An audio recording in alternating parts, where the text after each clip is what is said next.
somebody who belongs to Chicago has been roaming much more outside Chicago. And I said, like, when he came back home, which is Oak Brook, like not even a mile from here he lives. So I said, let's get him. And first of all, happy Diwali. Happy Diwali to you and your viewers. Late.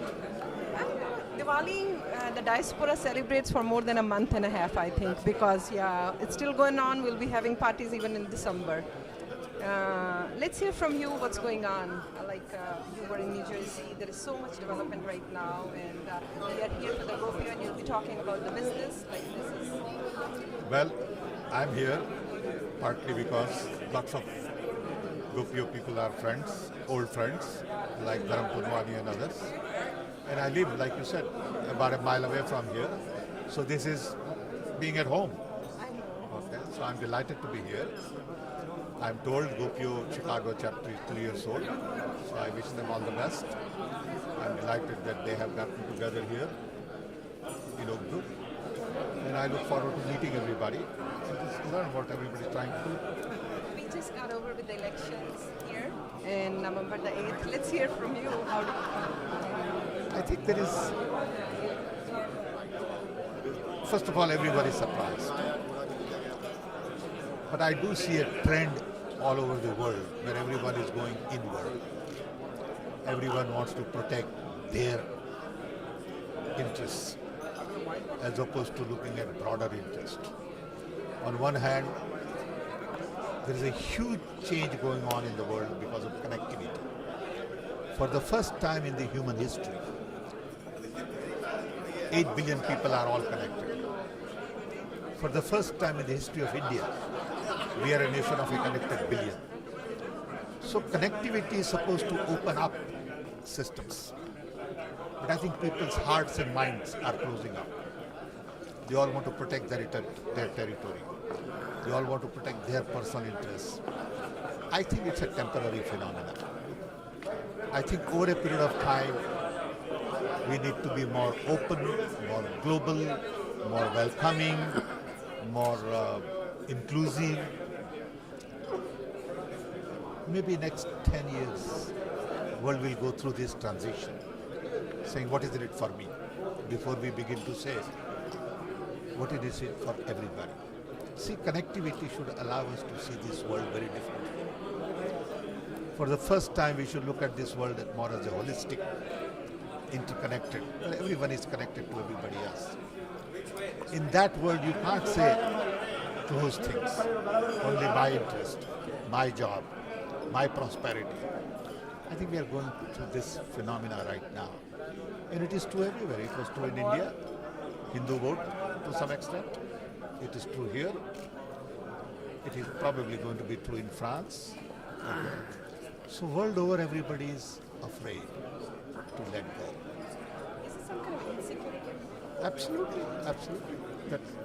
Let's hear from you when you talk about it.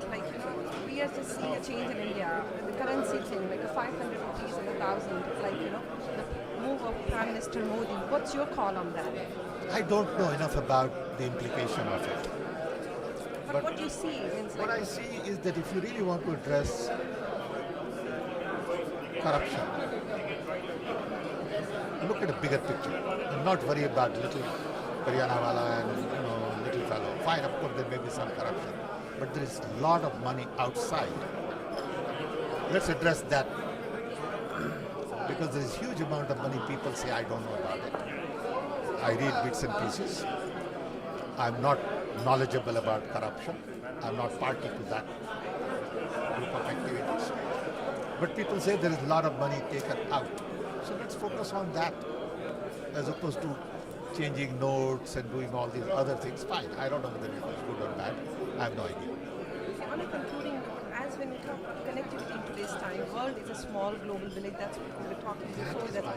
Yeah, so when we talk about connection, Sam Pitroda's name came very big, fly high in India's, the Indians, they're talking about the movement in today's time. So do you see, is there some possibility that we can, on this particular ground, when we're talking about the corruption issue, is there a way that we can do, because you are a guy who's a technology, you have done Information technology is bound to bring in openness, accessibility, connectivity, transparency, accountability, networking. It's going to happen.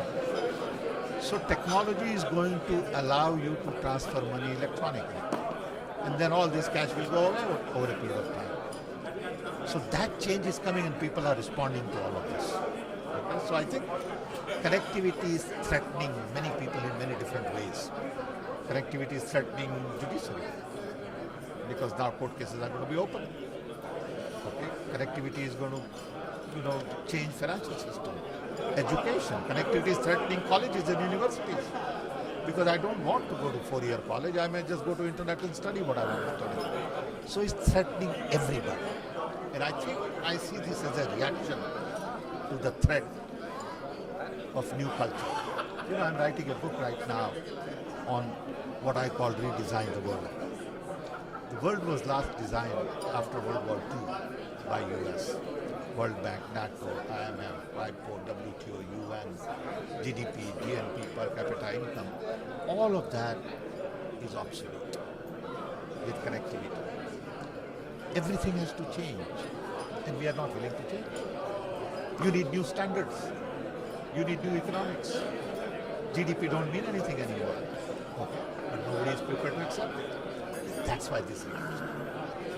As we say on a concluding note, we are hopeful because the space stays temporary, so we can have a beautiful world within our lifetime. I am very hopeful and I'm very high on future. Thank you.